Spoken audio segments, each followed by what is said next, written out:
What's up guys, Sal here. So the Galaxy S22 should definitely be on your radar if you're planning to make a switch this year or sometime next year, or simply because you love technology. While there's plenty of time to the official launch of the S22, but because it's Samsung, a steady stream of information related to the S22 keeps surfacing online. Today we're getting a spec sheet of all the S22 variants, information about their design, and also an update regarding its SoC that you may or may not like. First up, let's talk about the design.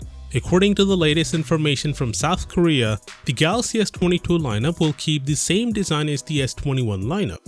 The report confirms at this point that the under-display camera on the S22 is not happening, which, looking at the Z Fold 3, I would say is a good decision. You don't want to lose the selfie quality for just that tiny screen real estate.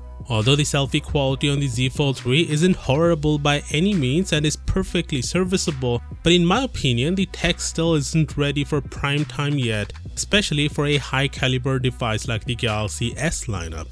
But overall the design will remain pretty much identical to the S21, which could be a letdown to some of you. Moving on, the RAM and storage configurations will also remain identical, which means there will be 3 RAM variants, 8, 12 and 16 GB. The base storage will start at 128 GB and could go all the way up to 512 GB. And if you're wondering, there won't be an expandable storage option. The report mentions that the camera performance of the Galaxy S22 Ultra is really good. Samsung is still using the 108 megapixel main sensor, albeit an updated version, but there's an addition of a couple of new technologies, namely a collaboration with Olympus camera maker for sensor shift camera stabilization and a continuous zoom camera system. Other S21 models will likely use a 50 megapixel GN1 sensor, which by the way is the second biggest sensor around. Next up is the chipset. It mentions that the current test run performance of the AMD GPU on Exynos 2200 is very encouraging.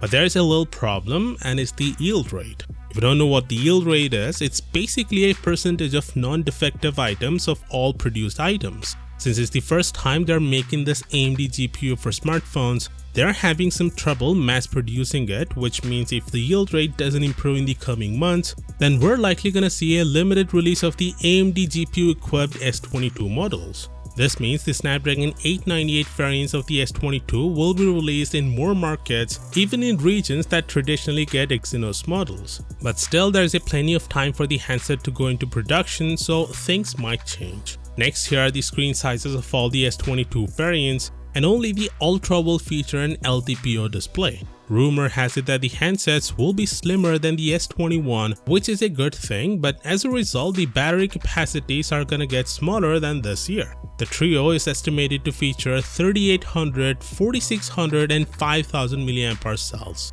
Also, if these rumors hold up, the vanilla Galaxy S22 would be the smallest Galaxy S device since 2019's Galaxy S10e and a true compact flagship Samsung phone to rival the iPhone 12 mini. Of course, it's also worth mentioning that the S22 series is still in development, which means plans can change before the company announces its new Galaxy S models next year. Of course, let me know your thoughts down in the comments, and as always, I'll see you tomorrow.